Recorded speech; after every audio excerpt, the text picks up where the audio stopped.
All right, so I'm just gonna do uh not necessarily since I haven't really done any of the reviews for this month. I mean majority of it is gonna be for this week, but there's one trade from last week. Matter of fact, I'm just gonna start off with that. This was on 11/10, and and this is how you definitely could really get into trouble when it comes to trading. Like I took $1,000 loss on this because I got frustrated. Not only did I get frustrated, was like when I was up on the trade and I seen the trade going against me, instead of me getting out of the trade, I had the mindset of hoping and waiting, and not only that, the mindset that I had about it was, well, this trade haven't reached my my stop loss, my stop area. But sometimes you don't even have to wait for a stock to reach your stop loss just for you to get out of it. And the reason why I say that is because you could see sometime how a trade is performing. Once it start hitting certain level, and I'm gonna pull it up here. I'm just trying to find my fills. It wasn't F, so it was WISA.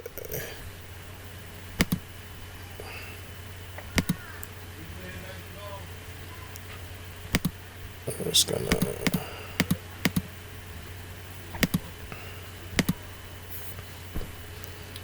So there's this play that I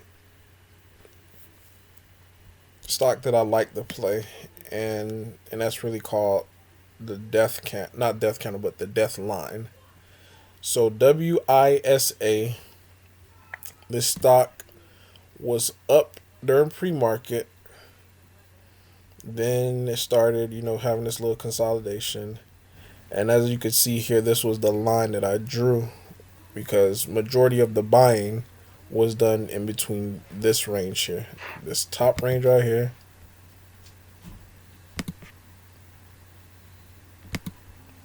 and this bottom range right here. So the idea behind it was once it crossed this line here, then this stock should technically, keep fading down because this is the first couple of minutes of pre-market, so there's not a lot of volume done over here. So the majority of the big volume was done here.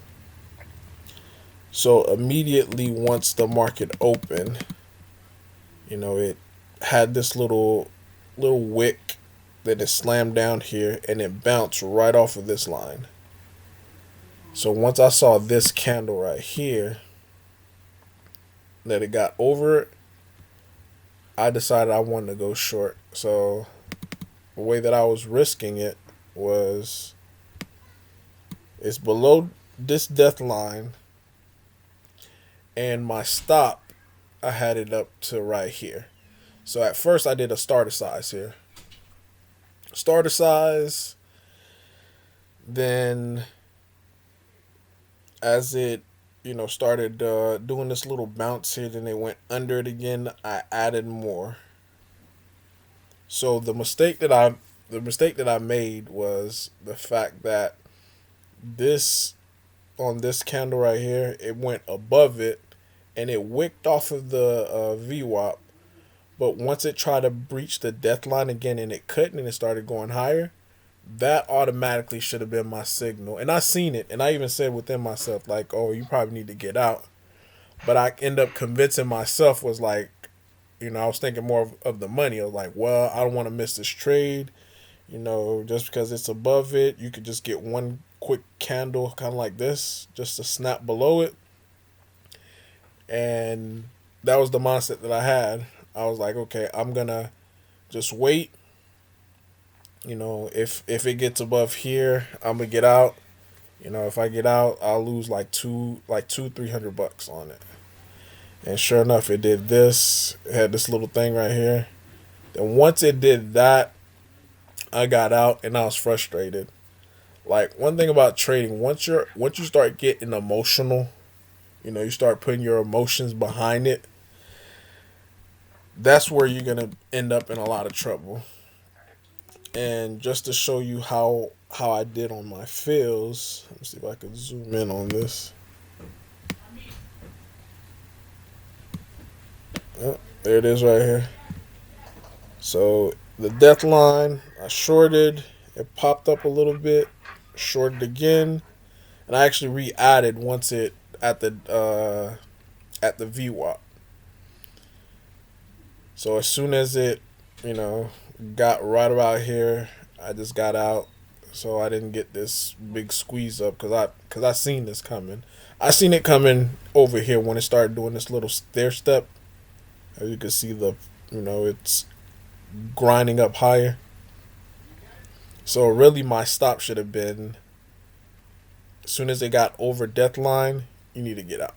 Because if anything, if it snapped below, again, you could always re-add and just wrist off of the death line again versus having it way up here.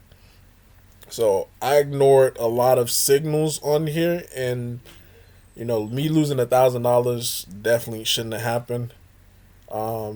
Because I got once it got up here, I think I only lost like $200 or $300, which is reasonable for me because I know the overall play. If this does work, had it worked, it should technically go back to like $2.25, while I had my average around like 280 something.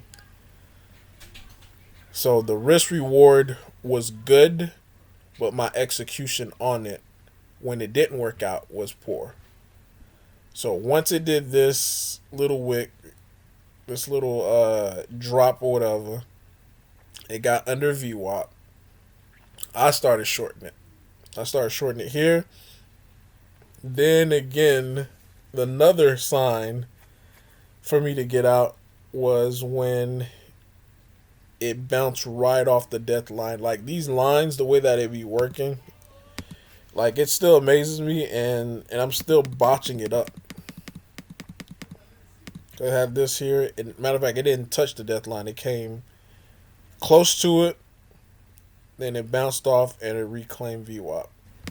So instead of me taking, at this time I think I was up maybe like $100 or $200. So this would have, I would have got back all that I lost on this.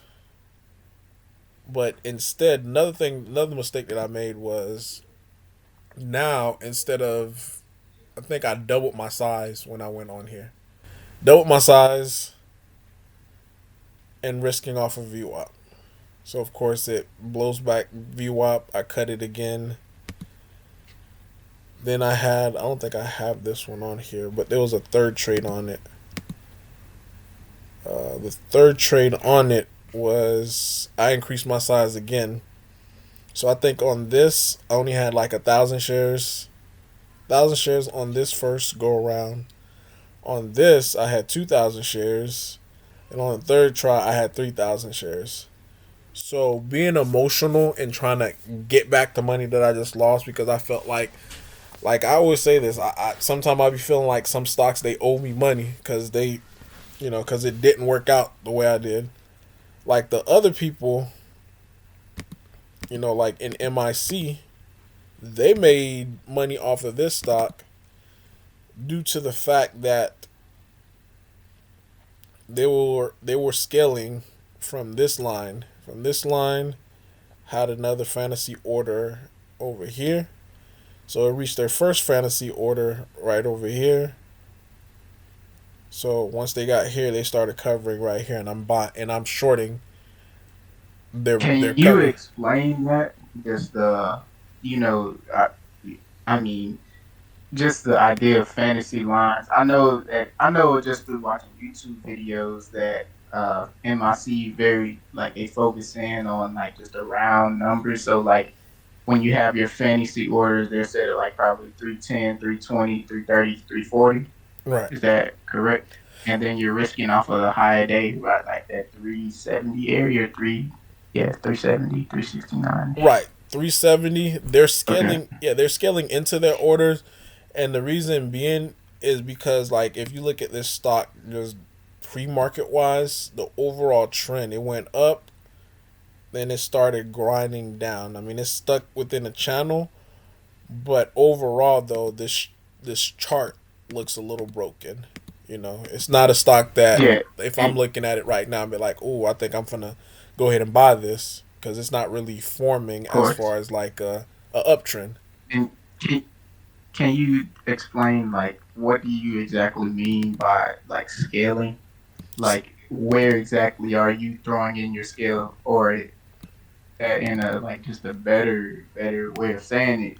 Uh, you know exactly how much size you want to use based off of like you just want to be in a trade, or like okay you're noticing like this is the top, this is really where I want to go. Is that just based off of that 370 line, like the closer it gets to there, that's when you want to really put in more of your size, or is it you want to just put in just a little bit at 310, a little bit at 320, a little bit at 330, a little bit at 340, and then keep adding all the way up if it was to get up to like three, not even 370, but like 350s. Just but keep adding up the same type of way, It, or it, are you like scaling in like different sizes each time?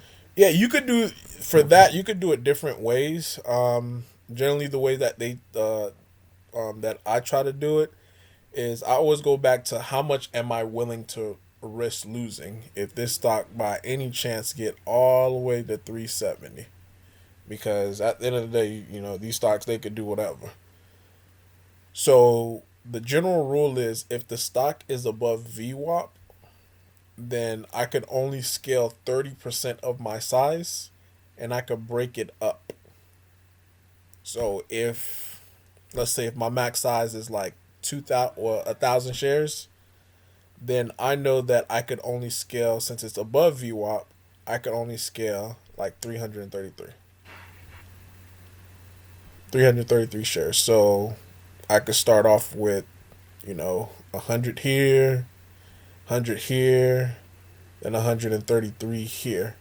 Like majority of what MIC, what they teaches, is half dollars, whole and half dollar marks are good numbers. But if the stock is near, let's say if the stock had opened up like right around here, then this wouldn't be a good line because it's so close. So you're looking for stocks that's like away from those areas, from the topping areas. So you have, this is a top here, you have another top here, and you have another top there. So what a lot of them did was scale from this area, and you could break it up in so many different ways. So you could have scaled it up from the 327 all the way to 370, but only using 30% of the size. So like for example, Alex, I think his max size, since he's trading with the smaller account now, it's about 5 grand. I mean, not 5 grand, but 5,000 shares. So if he's scaling up 5,000 with 5,000 shares, and he's going to use 30%, he's looking at 1,500 shares that he's allowed to use from that scale up. Okay. So it's at different area. So eventually, this stock, especially from where it's coming from 277. I mean, that's a whole dollar move that it'll have to do. Especially, you got to think about all the bag holders that's still in here from pre-market, and the stock is starting to go down. They're looking for the first opportunity that the stock spike for them to be able to get out. Hence, why you got this, sell off right there as soon as it popped. The second teaching is the death line. Once the stock cracks the death line, anytime that it try to bounce back onto the death line, you're gonna have immediate sell off. So this was the case that this didn't happen. You know, it cracked, but it reclaimed. Once it reclaimed, really, I shouldn't have been risking this area. I should have just got out right there. It didn't. It's not conforming to the pattern. So it's not conforming to the pattern, and I've been caught in like many of these situations.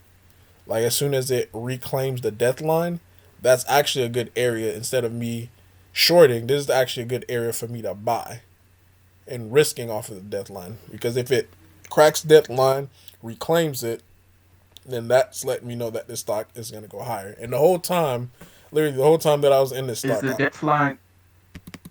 I'm sorry. okay, Though that was another question that I'm glad you brought that up for like clarification because from my perspective, I thought the death line was just like a big red candle, big red volume candle, like just throwing out massive amount of volume.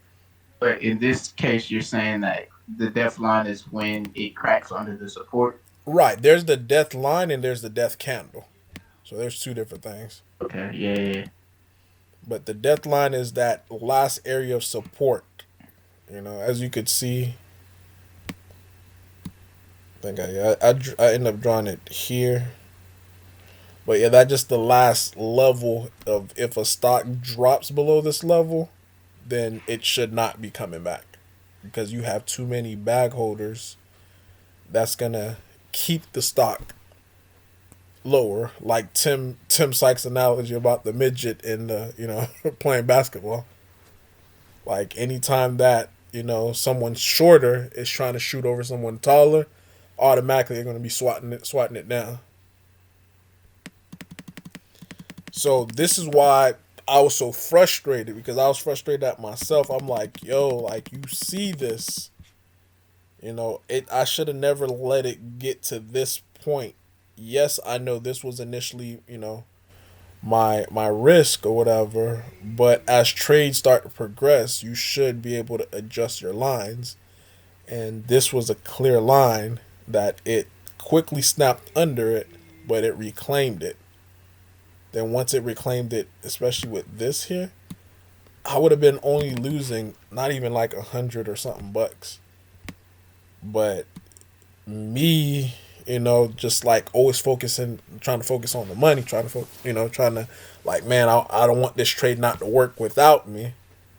Because I see it countless time that it do the death line. Normally it does the death line. It try to goes above it, then it always fail. Then it fails. But this was the case that not all patterns are 100% proof. This was the time for me to get out and just took a small scratch. And if I really wanted to play this, draw my lines up here and just scale because as soon as it reject, you could always come back and cover next to the support line.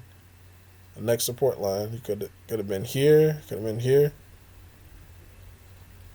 Yeah, or you could have even went long just because of the fact that Exactly. it didn't crack that. It did exactly what the opposite of what everyone's thinking. So Exactly. And look at it. It had a clear case. Boom, boom, boom. And it just went higher. Another good example, and I saw this and I thought about going long, but I didn't do it, was dang, what was that stock that just had the big red day? It was up like 3 days. I think it started with a D. Did I trade that?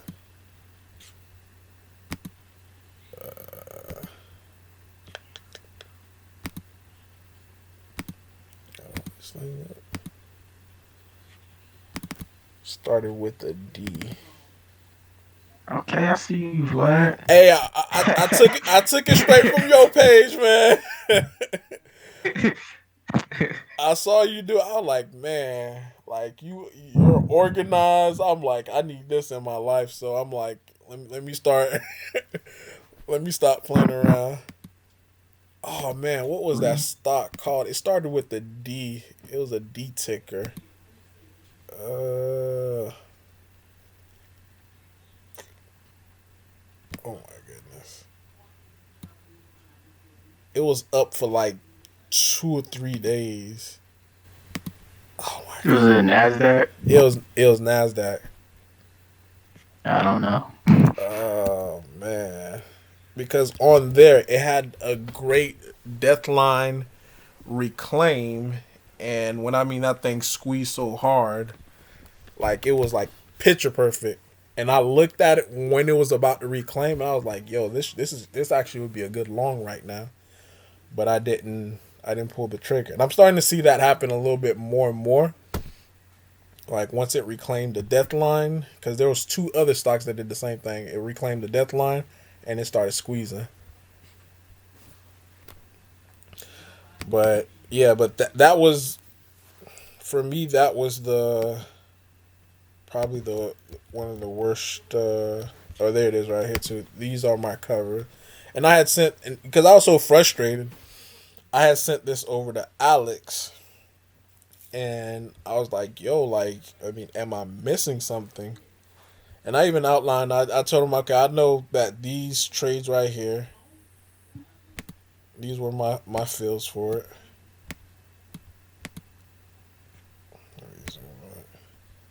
Like between here and these shorts, those were the one when I revenge traded it. So I outlined. I was like, okay, don't even focus on these ones because I know this I messed up on. But when I asked him, I was like, look, this was the plan that I had, and he was like, well, it was just one of those situation where that pattern didn't work. You did a good job of stopping out as far as like stopping out at the highs, but I think I still could have did a lot better had I just stopped out once it passed the reclaimed the death line. But yeah, so trades are not 100%. Be okay with losing and not get revenge minded and try to double your size and tripling your size.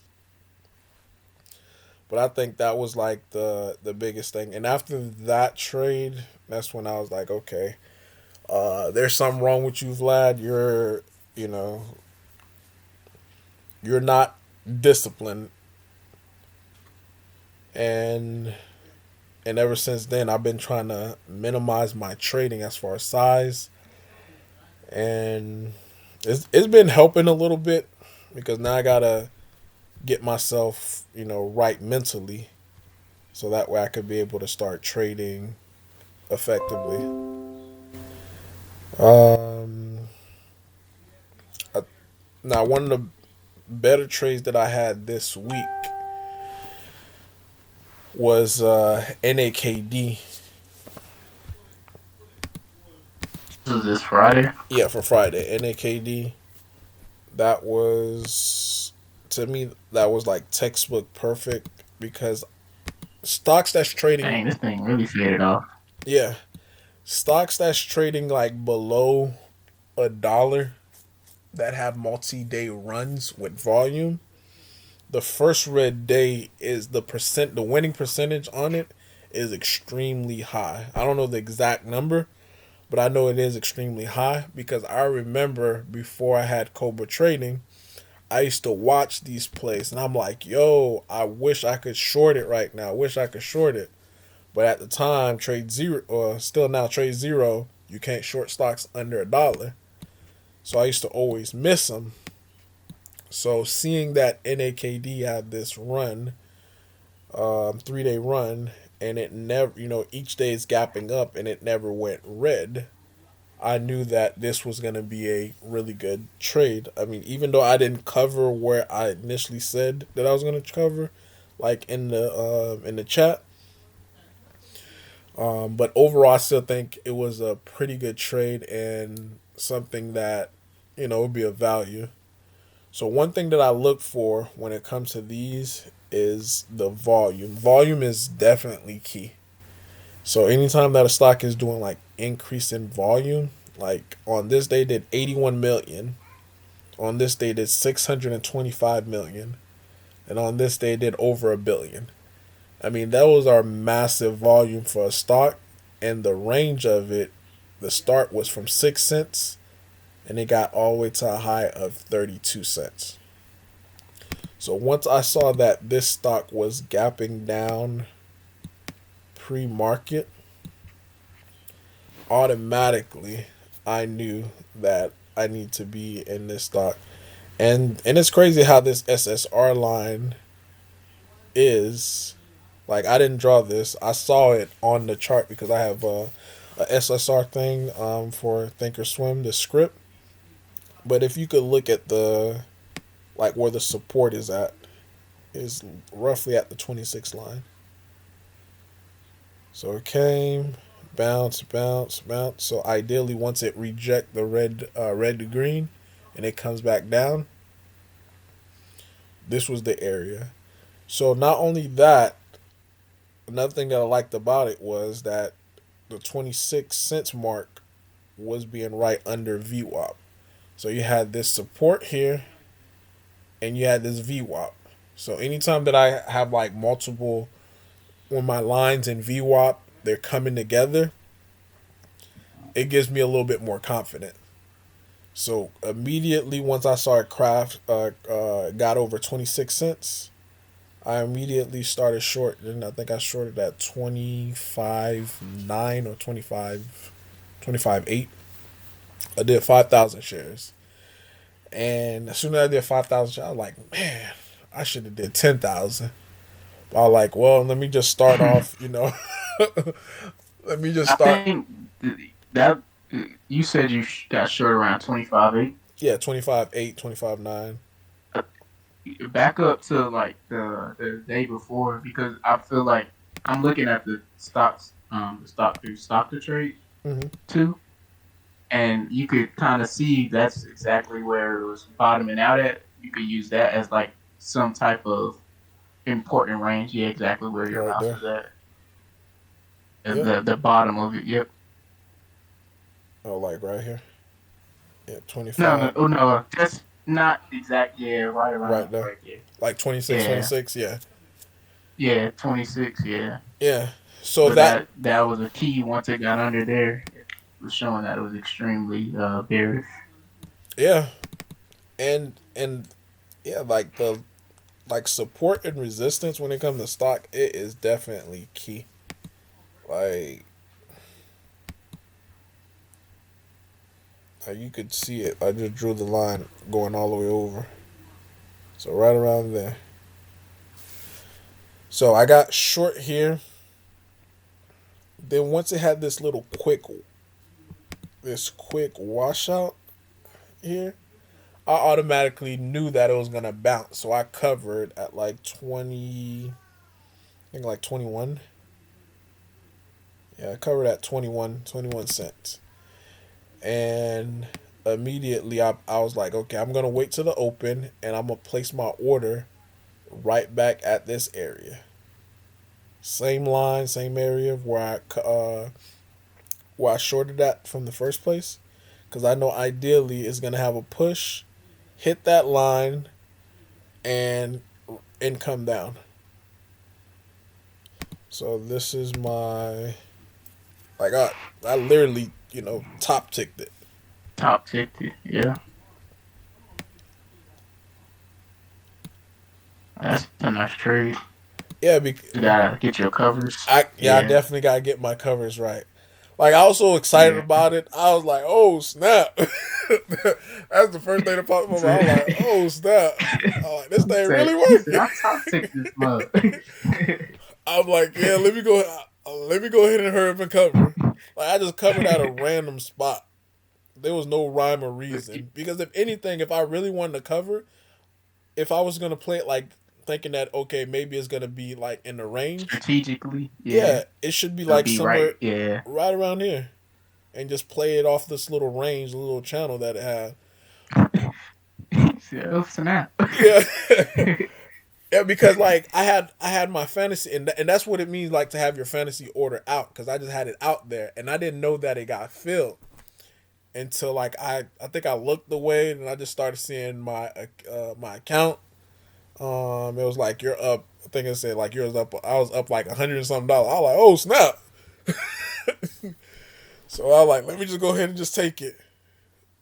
I When you do a fantasy order like that in that scenario, do you put full size into your thing? with this it wasn't really full size because I think I could have did bigger size. I had already calculated if it because the good thing about with Cobra, as soon as this get filled, my stop loss automatically get filled as would get not executed, but if it gets above, let me go back to it. If it gets above here, it automatically was gonna automatically get me out of, and I calculated had it got all the way up there, I would have lost like a little over $100. Okay. So it's like one of those things you could set it and you could actually forget it. Like if it hit, Hmm. your area, then you're gonna get stopped out. Or you could and actually when I did it, I had my stop out to be right here, and I had my once it got to the 20s to go ahead and cover for me. So it's like a Yeah. range order that you could put. Okay. I think one lesson just uh come just to bring it out there is just that 1030 rule is important as well. It also can guide you of where your exit could be. Right. Like, okay, if it's getting around this time, this isn't happening. Like, let's say that the stock isn't going down as far as you think it's going down. Exactly. Cover, Yeah. or it is really really going down. Let me go because it's potentially going to reverse. Yeah. So Look at this little bounce here. Like 1030. yeah, Boom. yeah. No, So just so you just have to. There's just one thing. It is going in your favor. right. It, yeah. And I'm gonna try That's to. one thing I've been. Okay. That's one thing I've been trying to work on as well. But I'll get into it when it's my time.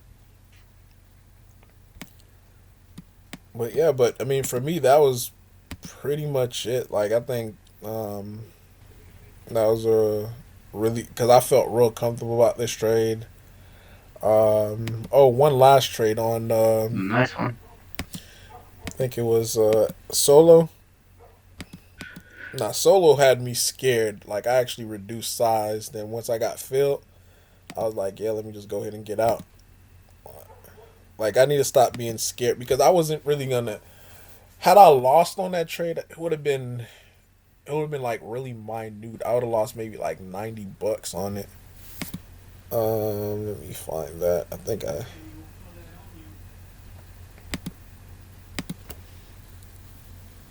Solo here.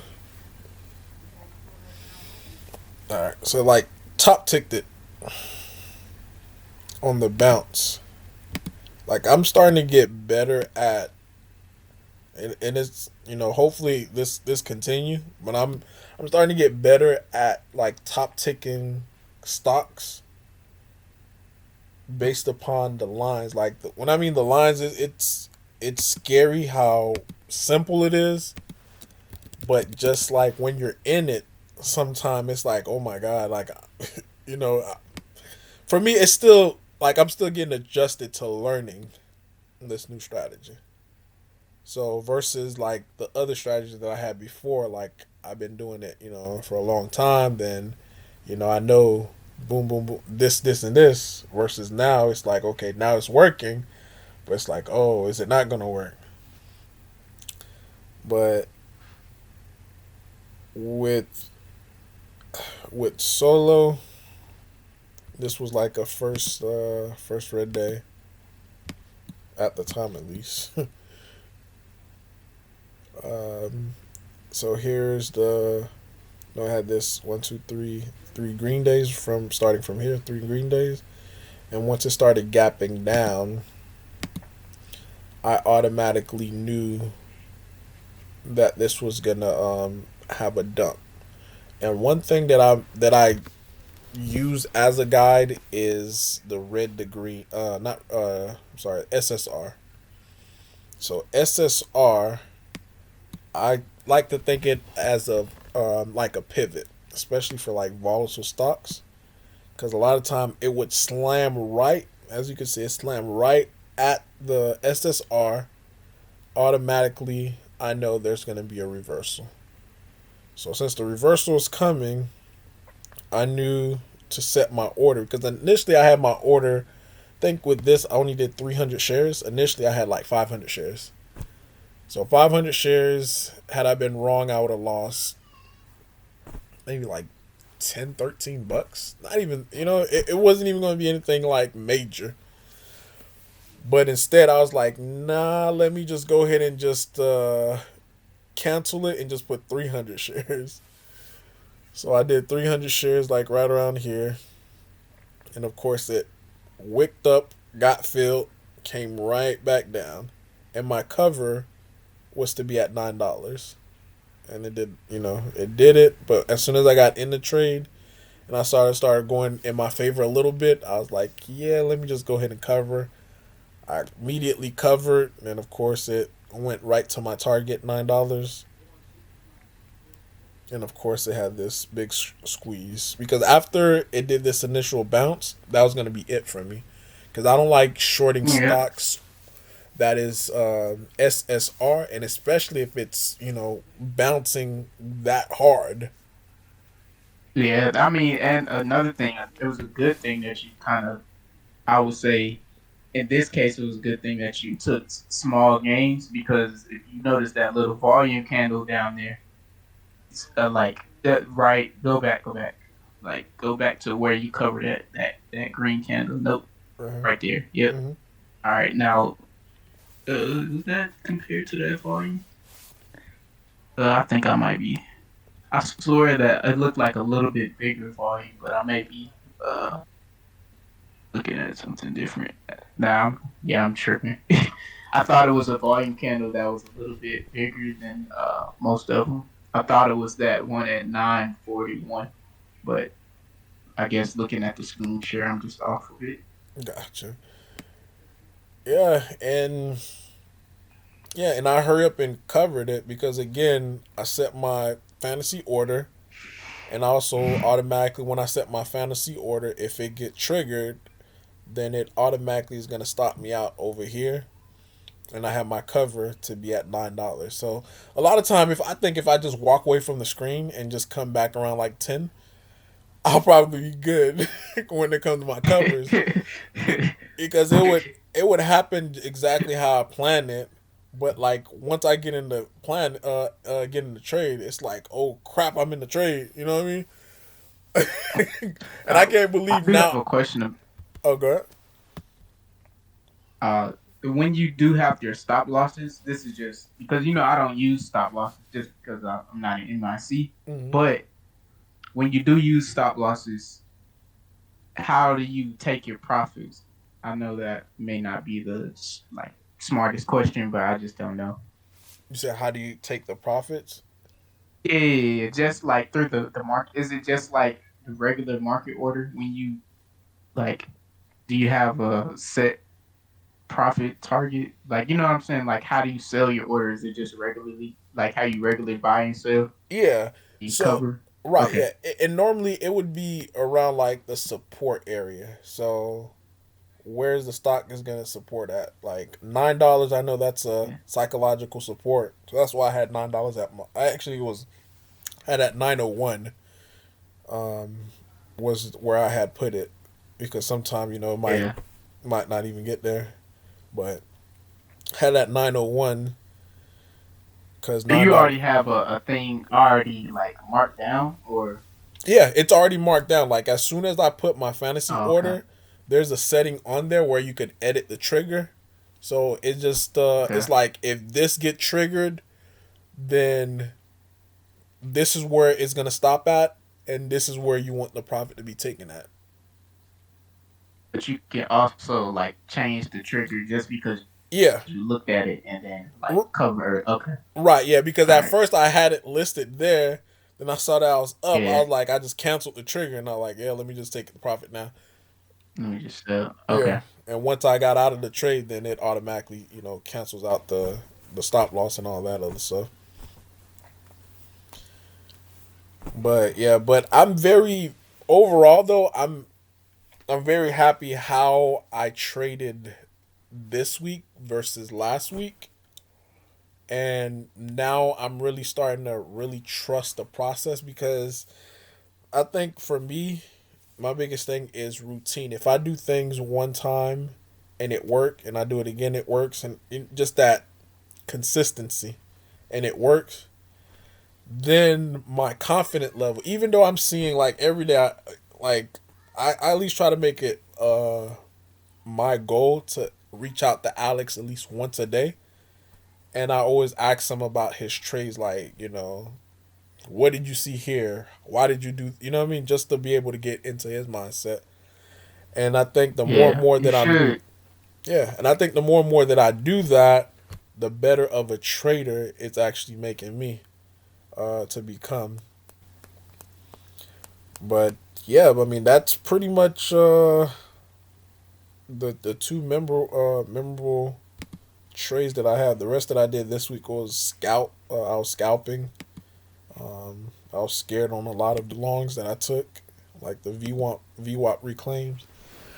But overall, though, I had very good ideas of how I thought the trade should really play out, especially SPI. Like this one, because I was buying it on this day, and I knew because since the EV sector was hot, I knew SPI would start to go. I bought it. I think I initially bought it here, sold into this here, and I saw it reclaim again. And I was like, you know what? I should probably buy it and go overnight with it. Never did. And of course, you have this next day of wrap up. And I really think this right here, if EV still starts to get going in NDM, might be another one, even though they did this nasty offering. But yeah, but that's pretty much it for me. All right, I'm gonna start my screen.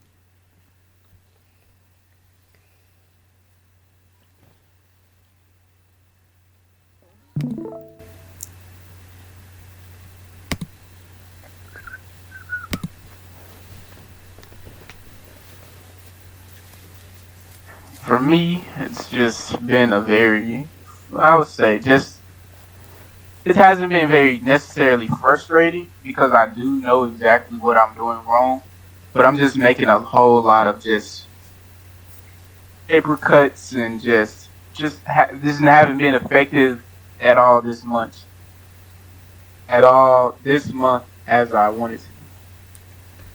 Um, so if you just go into my week this week, I'm actually down. Like I've been losing this is the first time this happened, but this is like the first time in a minute that I've went 3 weeks in a row where I have not been profitable, and yet I am still only down $800, which is like that's still very manageable. Mm-hmm. But I just haven't. I guess I haven't been selective enough because my win percentage this month has just been terrible. Right now, I'm only winning about 40, like 40% of my trades, and my risk reward is just screwed. Like it's just not screwed. It's like it's just messed up, and that may just be because I've been using just inconsistent on sizing. Mm-hmm. I have like worked. I am working to get better at that. But if you go like just through my intraday, my like actual trades on the 16th, okay, yep, the 16th just uh, yep. All right, 16th we started off with MMEDF. I tried to get very, very aggressive on this trade. You see, I took 7,000 shares in at 101, out at 97.77. But if you go to the intraday chart, uh, 16,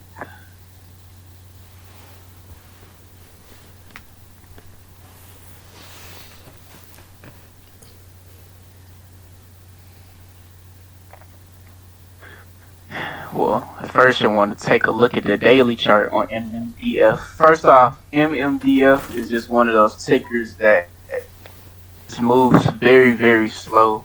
Like it's just not a fast moving stock at all. It's not a big percent gainer stock that really, really like gives you very, very big gains. But in the OTC land, it's kind of been like pick your poison. Either you nail it with a whole bunch of singles this month, Hmm. or you just there hasn't been that one play that's just okay. This has every single step of the framework. It has a big parabolic action and it's giving you a nice breakout. It just hasn't been as clean this month. But anyway, on the 16th, you get this little day right here. Um, right here. This is a fake candle on the 13th, so I don't want to pay attention to that.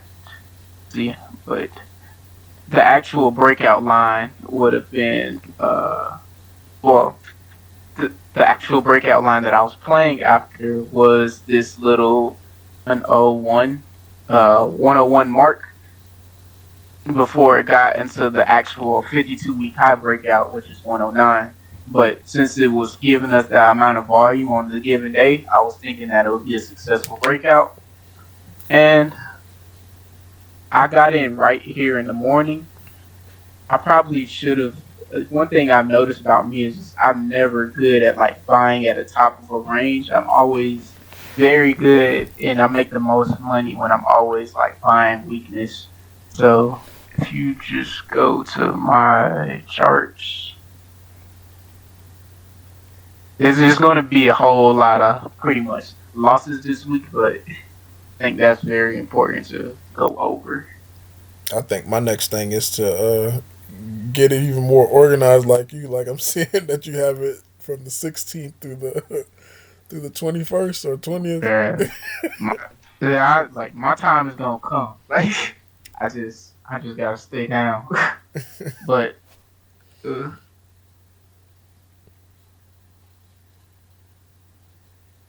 right, so this one is just pretty much just broke my no, this is the wrong one. That was later in the day. I've been kind of aggressive this week. I think I've been a mix of over trading and hold on, 16th.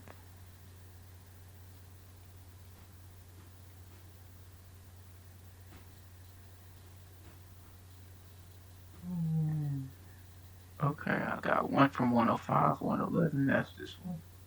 Then 101 to 97. Where is that one at?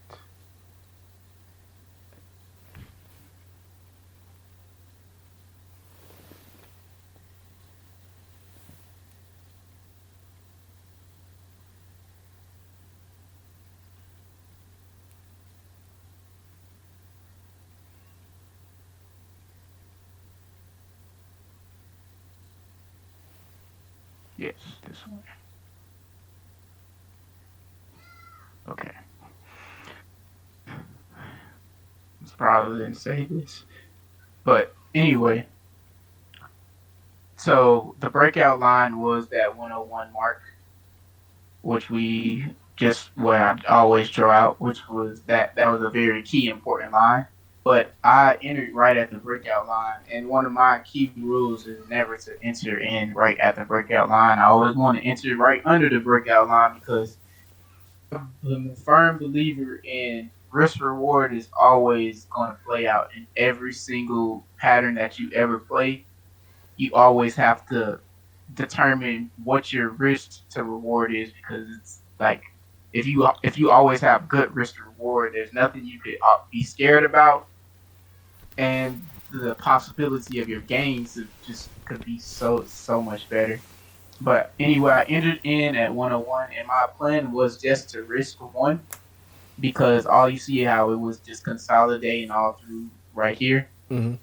So I actually entered in like uh, right after that initial. You see how it spiked up, and then it came back down to that. Uh, yeah, I'm right here.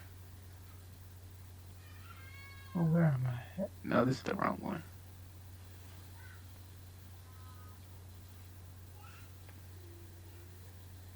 Oh, it went to my other screen.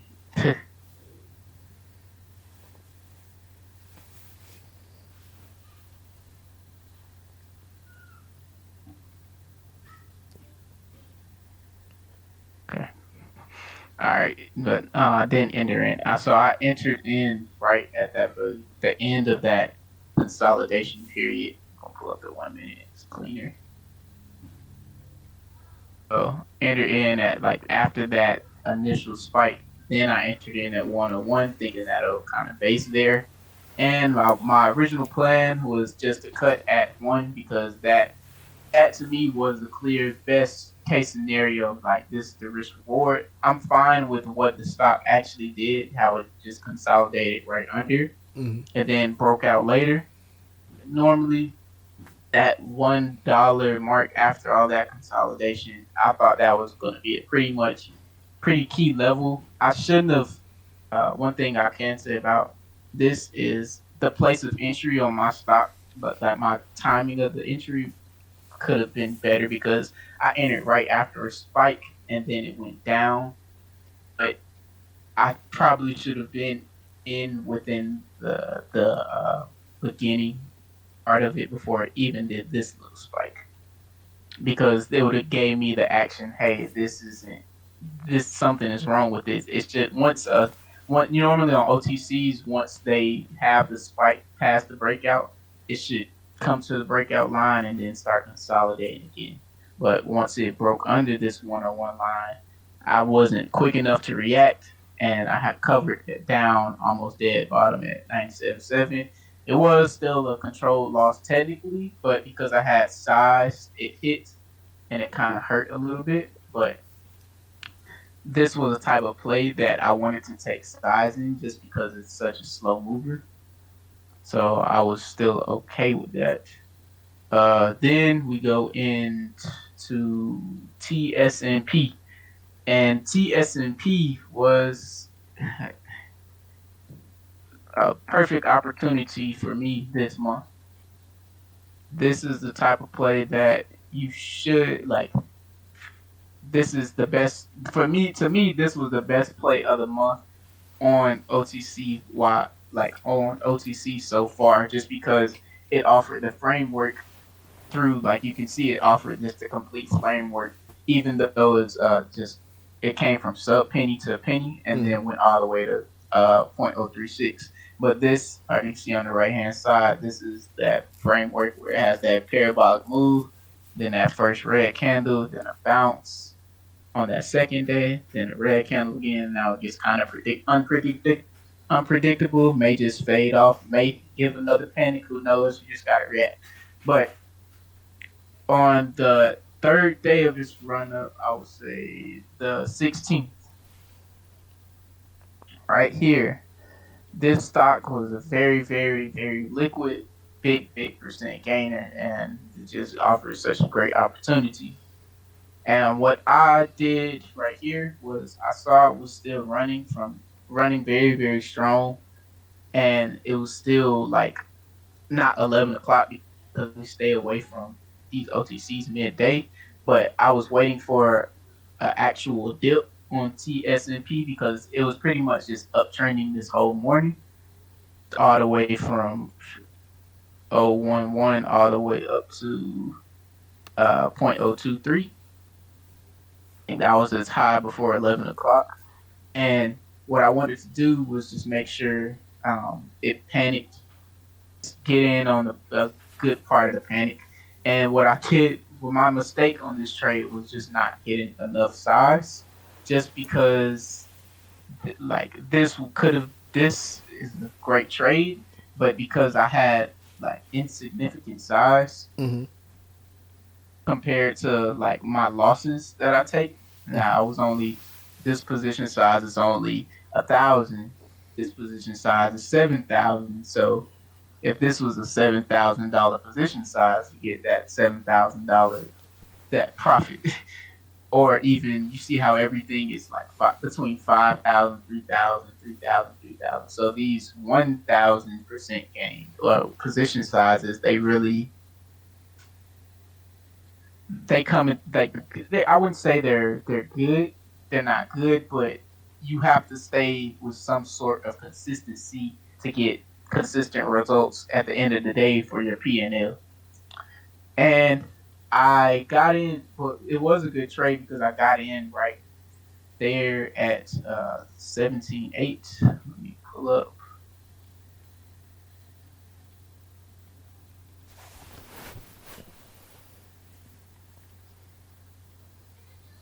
So I got in pretty much dead bottom right here at 17.8. And then I just sold for a quick 10%, which was just a good trade. There was nothing bad about that trade at all. Then I went into EDF, just scalped it real quick because I know it was going to be a slow mover.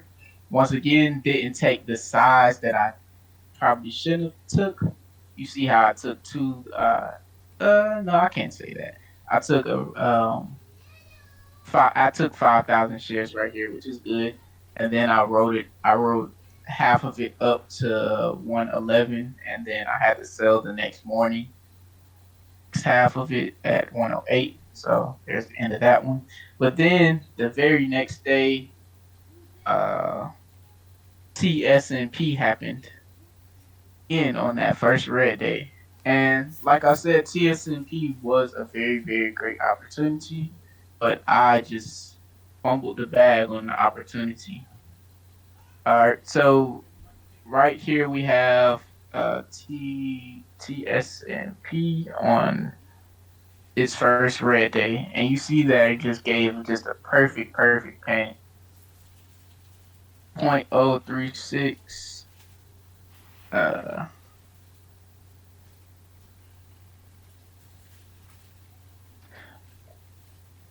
so through statistics and just from data tracking, you want your panics to at least be 30%.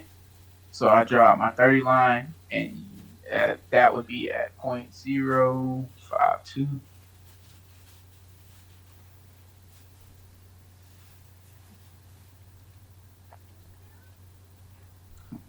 Right there.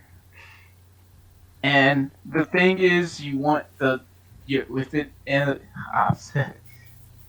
a morning panic dip buy, you want it to go under this line or touch this line or just be it needs to be the stock it needs to be like in it needs to be in sync with this line, like it needs to have something.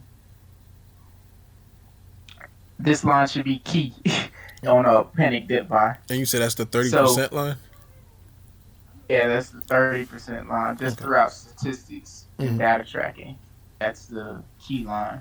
But you can see that the stock went right under the 30% line, which is very, very like that's very good sign to buy Mm-hmm. when it goes straight under 30% and it goes like and it has absolutely like no type of green at all and it just went straight under the 30% line. Mm-hmm. That is a key sign that it's going to start bouncing. So and you can also put that in confirmation with the amount of volume that it traded within that individual candle. And I did trade this like I think I was just too excited on this trade to be honest. Yeah, I had traded it too. Yeah, I mean you got it, but I was trying to man, I was trying to get rich off that 160 because it was just like man, uh, It's almost like a fast break layup, you know. yeah, like like man, when I tell you, like I saw my eyes started to light up, I was just like, oh my god, like this is it. But Yeah, my like the way they filled me was just dirty, like right. Because like when I saw it on the level two, it was like millions of buyers. buyers. Yeah, like you saw it, I was like, Yep, oh snap. yep. And I unfortunately I just did not get filled at that bottom when it started. Should have did in hindsight was as soon as I didn't get my first like everything filled at the bottom, I should have just canceled as soon as like I got my first little piece filled. Mm-hmm. I wasn't quick enough. I because I was thinking, okay, it's still 30%. Like it hasn't bounced at all. Like it hasn't gave us a bounce at all. So I mean, there's plenty of room for it to bounce. I was thinking that was going to at least bounce, and it did. It actually did bounce 10% from like the 0.022 all the way up here. But thinking that it was going to go to at least 0.064, 0.065, somewhere within that range, give us at least like a 15-20% bounce. Because Yeah. for it to just come this hard and then give this much bounce, give this much panic, and then this much volume for it only to go up 10%, that was just like dang, like.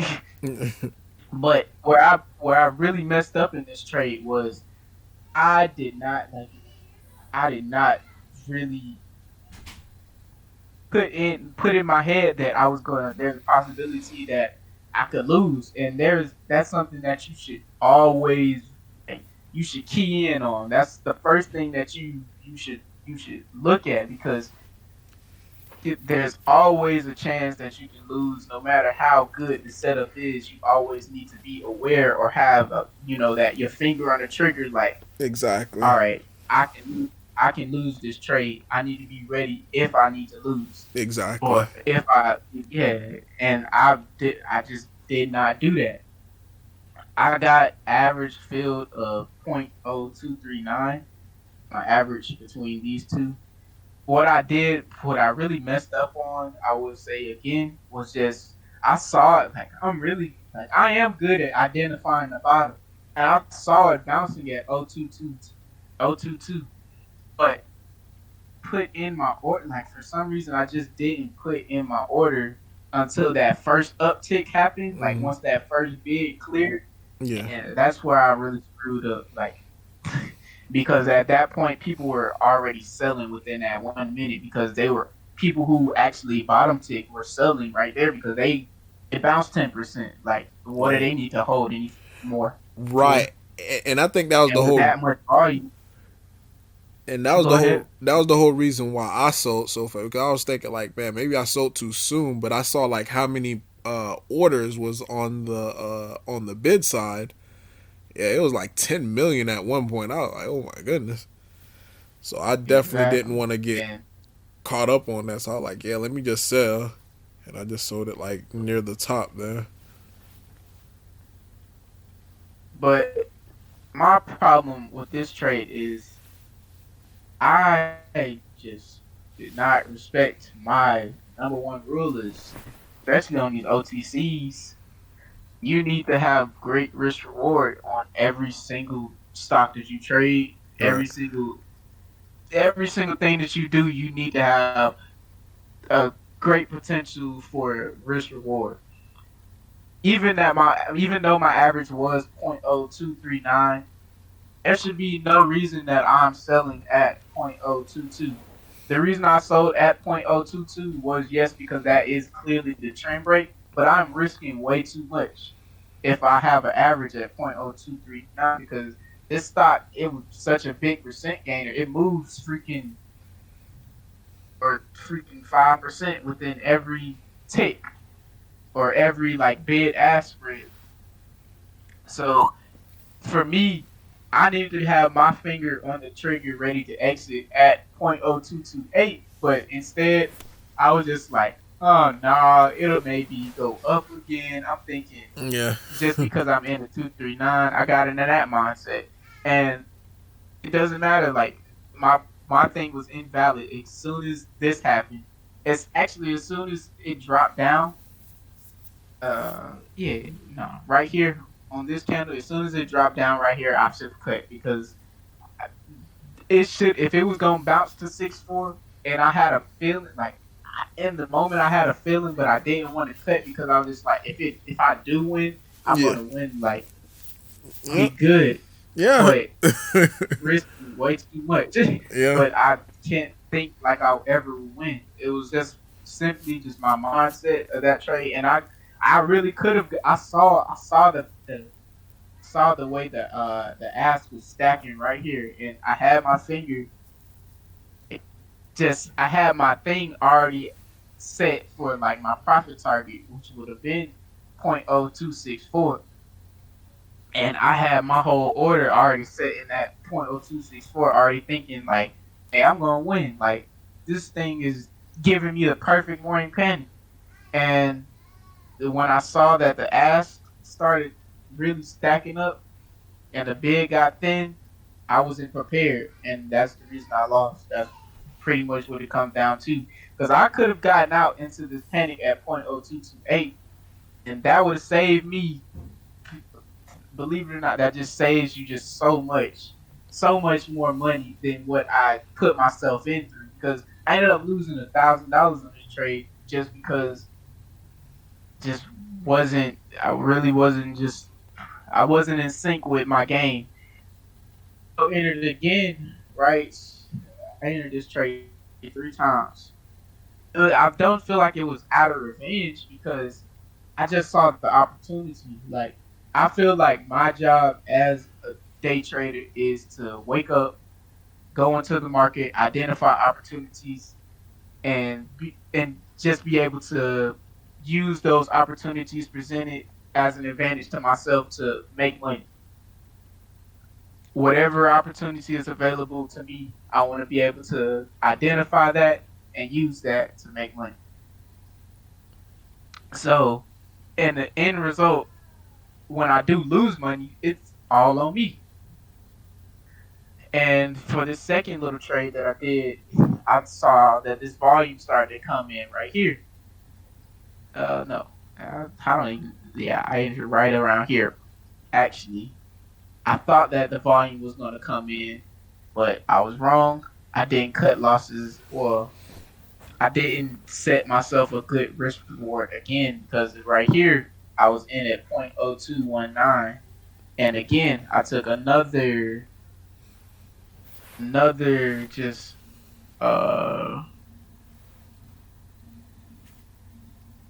over 5% loss with size, and I'm playing because this is my type of play. I want to play with size, and I am comfortable with playing with size, but taking a $400 loss, $300 loss, and then finally taking this $400, I'm not 400, but $44 loss, just taking all those paper cuts because I'm not identifying or not just being very meticulous within my entries and exits. So again, did have another opportunity at taking this trade, but my timing was just off. And just, like when it comes to trading, your timing does need to be on. Timing is everything, and executing is everything.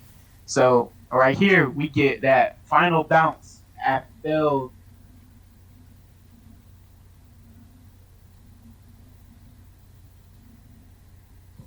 Let me put up the actual thing. Gonna put just a 50% off. All right.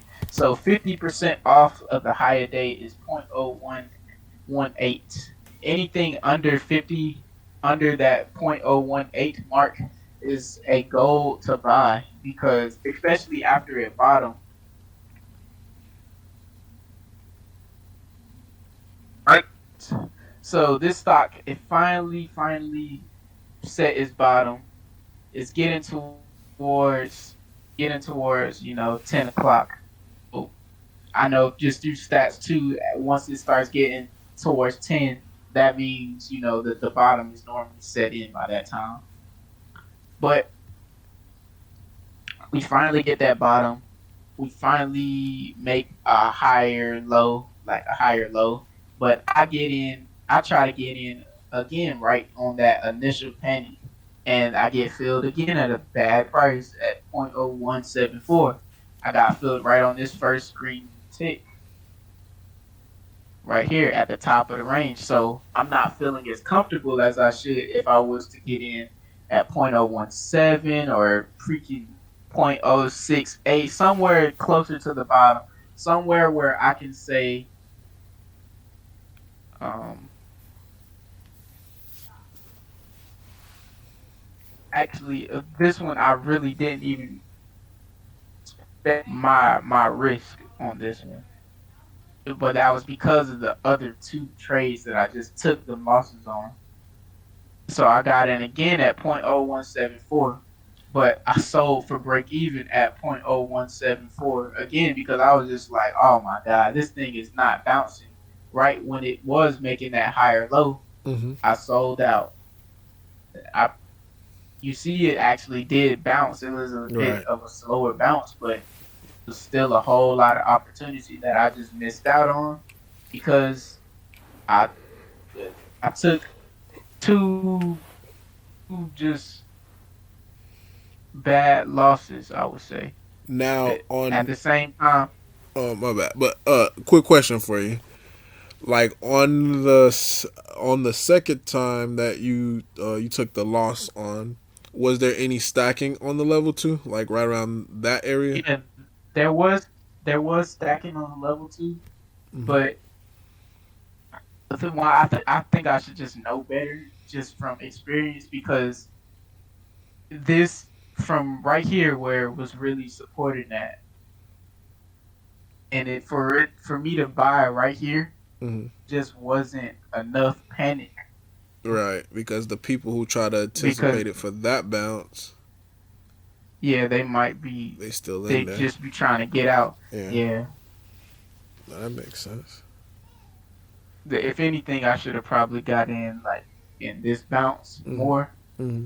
Still would have sold off, but and right here was just too early, and I took even just a more unnecessary loss. This loss was, even though it was bad, it was fine just because like that's just what the stats show. Like I'm in, I didn't get in at a great price, and that's on me. Mm-hmm. But I thought it was going to panic higher. One thing I am going to start doing is just forgetting about where I'm in at and just playing what the stock is showing me at. So say let's say yeah I did get filled at 239, but in my calculator I'm just going to use that 0.022 line or point oh yeah 0.022, right? And if I just looked at that line instead of my arbitrary number of where I think is important because that's where I'm in at, I use that bottom line and I see that okay,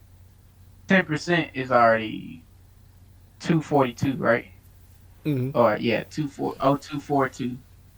So that's pretty much that's a good place. If you were hypothetically, if you were in at that 0.022, I would sell at 242 because that's just what you're supposed to do. It would be more of a stretch for to let your shares ride to 0.0264, which is where I was actually trying to sell at. But for that to happen, this stock would have needed to bounce 20%. Normally, when the stocks do bounce go under 30%, they do bounce at least 20%. But that isn't what the level two showed right around this candle right here. And because of that, everyone sold out. So that's just one thing I am going to start doing.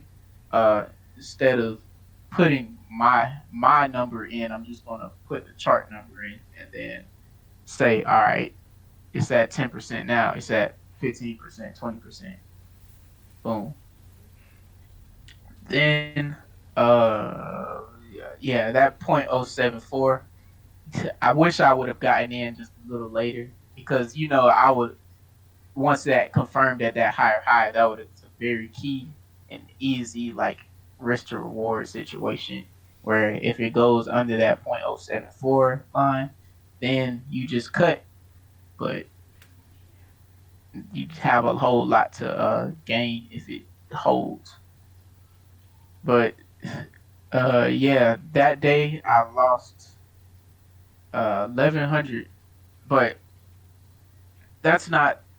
I would say that is my worst loss to of this date, but I'm still like I am confident just in how much time and how much work that I've put into trading. Mm-hmm. So I wasn't too much phase behind it Mm-hmm. because I was just like, okay, that I lost on what was supposed to be to me what is my ideal setup. That big morning panic dip buy would just offered a whole lot of range. I just effed it up. Like I just wasn't ready for it. So it happened. It's in the past. To move forward. So on to the next day. Then we got Wednesday, and automatically on Wednesday, after taking that big loss that I did, I sized down because I was using 7,000. I was trying to just turn my month green Right. right away from that trade, and that's just not how it's supposed to go. Um, but that following day we got TSNP again, and yeah, that following day. So we got TSNP again because this stock fell under 50% and almost basically 60% if you want to go to 150, 152, probably yeah 60 percent. It's very very likely that instead of it going down some more, it'll bounce the next day because the stock it never really gave that true bounce that it was supposed to give. And on this day, this might have been my best trade of the week. Yeah, this definitely was my best trade of the week. I think it was the 18th, the first Green Day bounce. So because the stock was down 60%, I was expecting a bounce to happen on this day, and I that's exactly what we got. This stock right here at 0164 because that to me just was the best risk to reward scenario. I know I didn't want to enter right out the gate, but I waited just a couple minutes, waited for it to set some type of low, saw that it wasn't getting under this that 0.016 line. And because it didn't get under that 0.16 line, I was like, okay, I can use 0.061 as my risk. And I'm in at 0.0164. So that means at most I will lose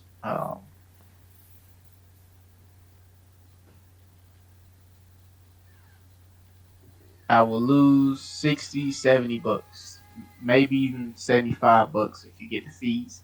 But as you can see, there's 60 bucks on this trade, but I gained 356 bucks. So Nice. to me, that's what the definition of risk to reward is when you have a very, very tight risk and the potential of your gain can be very, very good. What I do want to do better on the trade is that just it is working for me. So why am I not letting my winners work in a way? This could have easily been like it could have been a little bit big. It could have been like 400, 500 if I just split up and scaled out instead of locking everything in at once. You see, I took 200,000 at 0.0164 and I sold as soon as I hit that 10% mark. That's one thing I want to get out of my mind.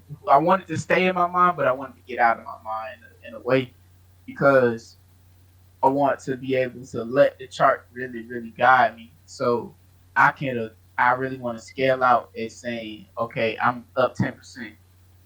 I take it at 0.1173. Then, okay, dang, I'm up 20%. Of course, I'm going to take profit. So if I'm up 20%, so just put in my calculator.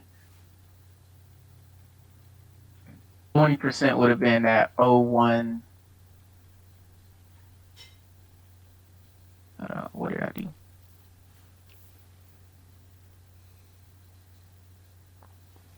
Oh, yeah. What happened? Oh, looking at the wrong thing. Yeah, 20% would have been that 19.6 line, and this gave me this stock gave me 19.4, which is good enough. Well, good enough because it just gave me three green candles in a row. You know, you would have gave a pullback. I would have let the pullback happen. Really got out right around here because I got scared. But another thing I do want to take advantage of, but I can't even be mad that I missed it, is just because this stock offered just a great potential for like what is OT Swizzle, where it's Hmm. trading at very tight range going into that afternoon, and you could see that point oh 0.02 was a very key mark.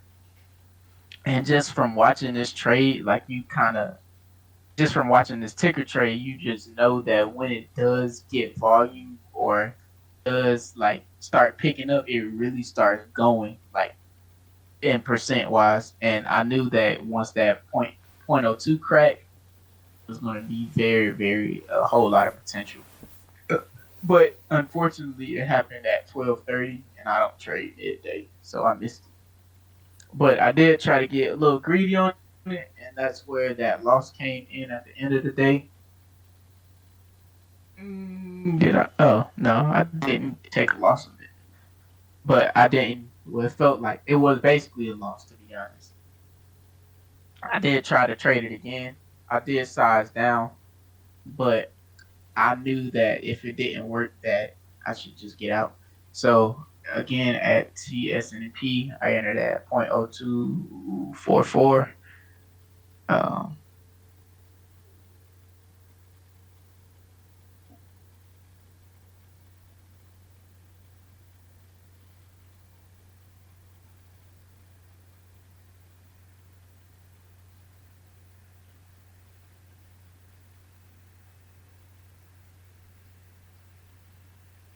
at the end of the day, because it was giving some consolidation, Hmm. and I wanted to wait for a dip for me to get in at. That's what I did. I got in, and I saw that it wasn't breaking that 0.0264 line just from reading that tape. So I decided to just take off and get that small gain. If it was to after a while of this trading, whether a stock is going to like go up or go down, especially when it gets towards a key level.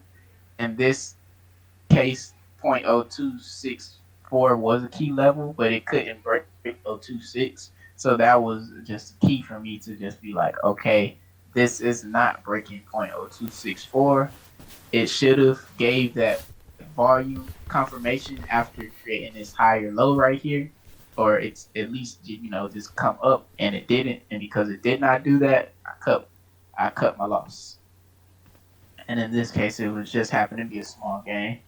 But coming into that next day, I still effed up TSNP, and I don't even know how. Like it's just because here and say that Marquez, you need to buy at that 30% mark, and I bought at the 20% mark just for no reason. And I want to put this thing up again. So the high today right here is 0.0264.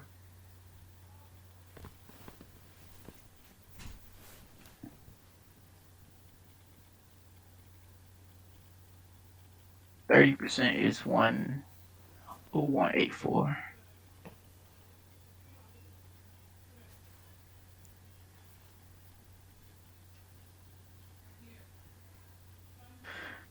Whew.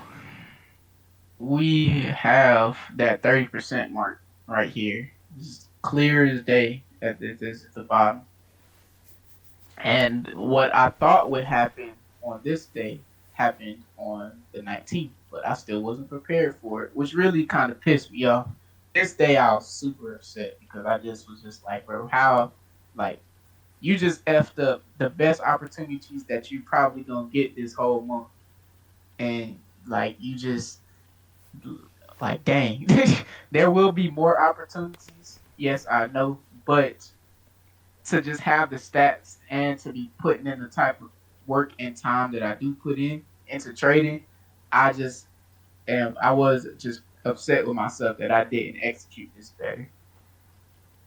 But I entered this trade right here at 0.021 right here.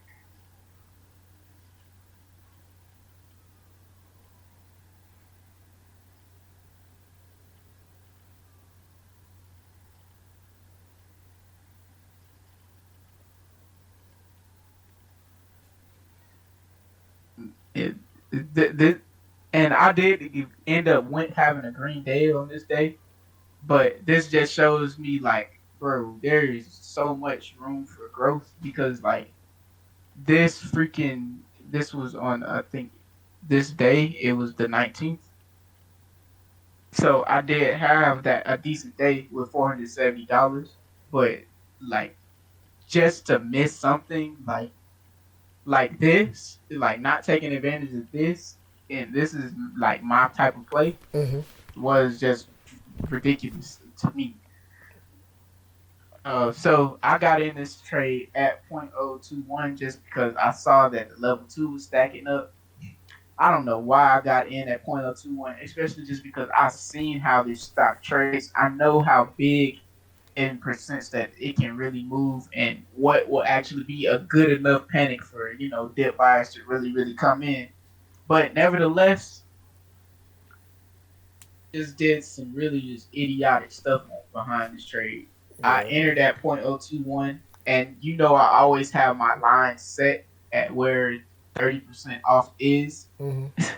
I actually just exited my position at 30% off. Just right exactly where I was supposed to, initially buy, which was my plan. And I was just like, just out of fear, I was just like, man, I don't even want this thing to beat me up anymore. I already did lost $1,000 on this trade. Like, I'm not like I'm clearly just not knowing what I'm doing, and I felt fear instead of trusting what my process is, and my process over 100, 200 trades will lead me to be a profitable trader, which is what I want to be. So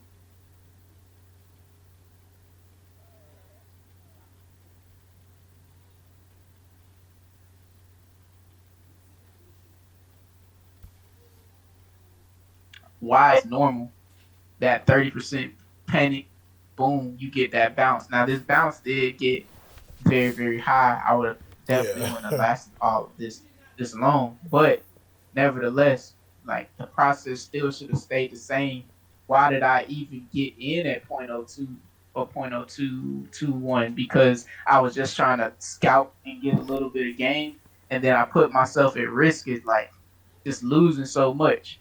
And I didn't even lose this much on this trade, but it's just the principle behind it. I lost 8% on this trade, and yeah, I clearly knew it was a BS trade because I know that on panic dip buys, I like to take size because that's something that I'm good at.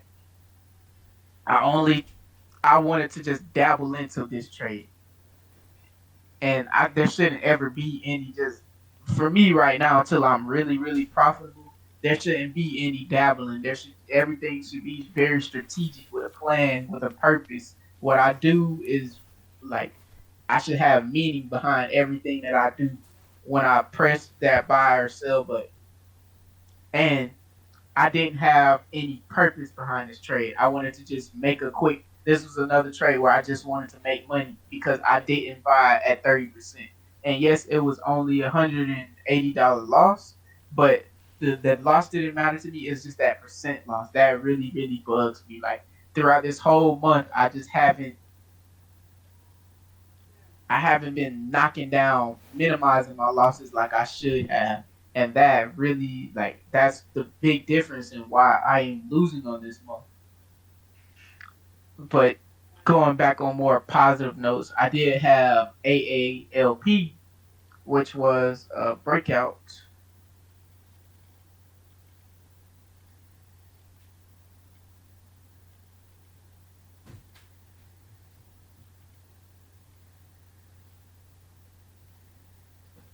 And I didn't catch it on this day. I caught it on that first day.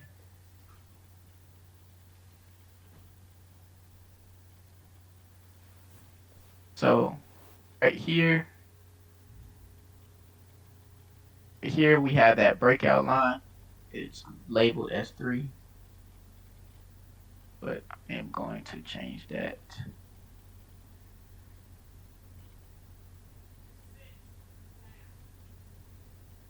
to B2. All right. And I entered this trade.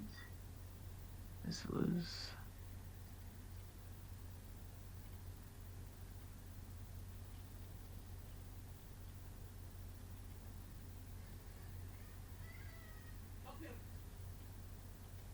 so I one thing I love doing that I've noticed that I have been getting better at as a trader is like just the afternoon trades on like strong green day stocks. But the key is still the same key that I use behind just the panic dip buy. It's just what is your risk reward?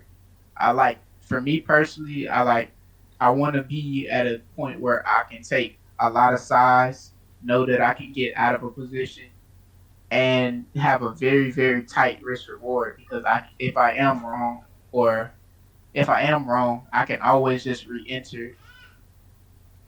I can always just cut that loss and re-enter. So right here, going into 1 o'clock after one post 145 or 130 ish, I see that we having a whole lot of consolidation, and then the volume is fading a bit, but the range is kind of getting tighter and tighter right into this span, and that's after all of this, just grind up after that initial breakout. And I knew it would pop up on people's scanner just because just simply on this day there wasn't much moving, and this at the time this offered the best potential, like the best potential of looking at a daily chart just because it had that clear breakout over this level, and it did break that level going to the afternoon, and it was just consolidating. So my plan behind it was to enter in right here, and I got in everything right here at 13.2 right here, and I was going to risk 12.6. So that pretty much that bottom of the range right there. Mm-hmm. But I honestly knew that it wouldn't work if it cracked 13 or really cracked under 12.8. So if it cracked under that 12.8, I would have been selling. But because it went in my favor, I knew I just came in and just executed my plan. So my plan coming into the trade was just to take profits at key levels and key marks. Once it got over 145, which I knew was a key mark just because it had consolidation right there. That's where I wanted to sell into because I knew that is where a lot of people buy at too. Just trying to crack over this breakout line. People who buy, do bid they breakouts, they buy over that. And knowing that, I was just like, okay, that'll be a great place to put my, sell orders because if it does crack 1045, it's gonna be showing that this stock is showing a whole lot of strength. I didn't know that this stock was gonna trade the pretty much 600K that next volume candle, but I was happy that it did because it just meant to me that my thesis was working. And right after I saw that it was going like kind of too high up, and it had just reached my goal of getting that 20%. So I just sold right into this little like parabolic, but right into that next week because to me it just didn't go up. It went up too fast for how this stock was just moving all day. And let's see my sales. I actually think yeah, almost top tipped it, but so just from here, half and half. I'm glad that I did end up selling there because it didn't end up. Well, it did have a little push towards the end right here, but I would have had to wait a while for it to happen. Um, So that was just a that was a nicely executed trade. I would say what wasn't I wouldn't say it was the best trade because the ALPP could have had been more like just liquid, but it was just decent to get a win like that, especially after messing up on something that I really should have been doing well on in the morning. Then on this Friday, like I just over traded and still have been just struggling to be honest. Uh,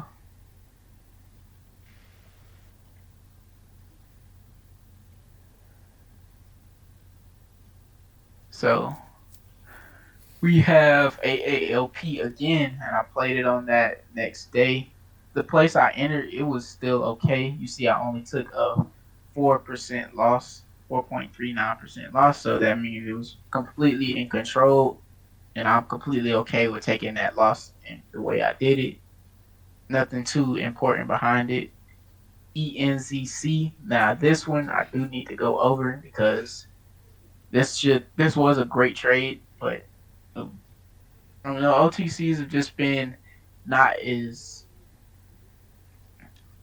not as booming as I would like this month, but you know, you just gotta take what you can get. And I haven't been executing on what has been like just been offered.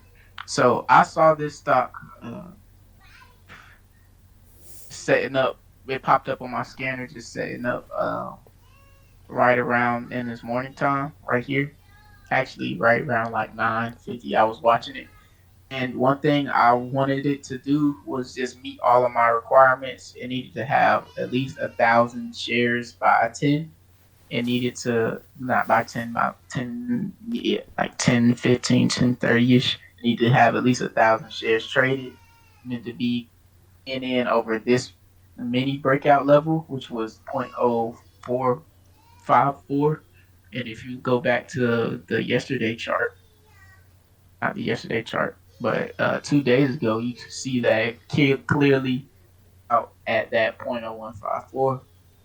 So I know if we break that mark, we because this has been a former runner before, I know we could possibly get a run towards the breakout line, the breakout level, and that was my thesis going into this trade. But just didn't do what I expected it to do during the time that I was in the trade. I entered this trade right here at 0.051, right when it was breaking over this level right here.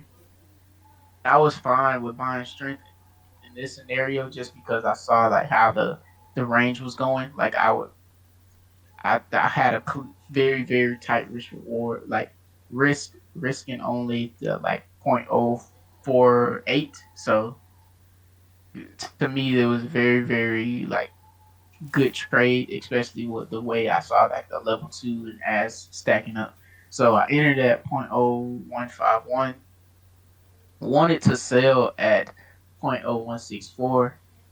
I just didn't get it didn't I just didn't get filled, and I know I didn't want to hold into the afternoon. So I sold off at 0.0158 just for like a 5% gain.